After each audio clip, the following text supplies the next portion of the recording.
At eto na nga, Vermonts na next week. Ang bilis ng panahon, ano? At panigurado ay magsisimula na namang magningning ang mga Christmas lights sa paligid. Pero para sa mga taong may astigmatism, pasakit at pagsubok ang hatid ng mga ito sa kanilang paningin, lalo na tuwing sasapit ang gabi. Ang lahat ng dapat mong malaman sa astigmatism, tutukan sa Experts Opinion Report na ito.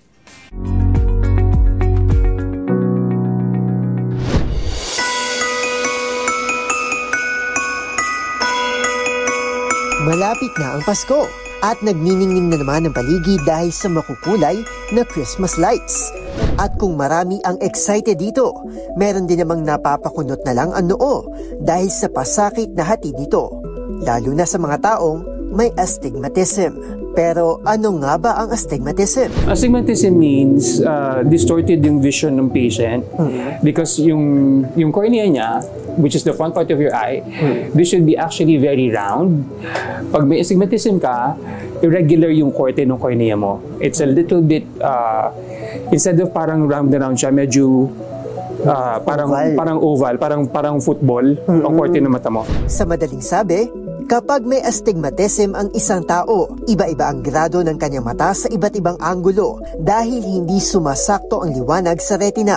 Kung kaya lumalabo o nagiging distorted ang paningin, na siya namang nagdudulot ng pananakit ng mata at ng ulo. Pero pagtitiyak ng eksperto, may mga paraan naman daw para malunasan ito, tulad ng corrective lenses o sa pamamagitan ng operasyon. And you could only correct that by lenses, either spectacle lenses or contact lenses. May contact lenses na specialized for astigmatism. Or if you're old enough, you could have the LASIK surgery done on it para matanggal yung astigmatism mo. Sa tulong ng corrective lenses ay nare-refocus ang liwanag na pumapasok sa retina para luminaw ang ating paningin.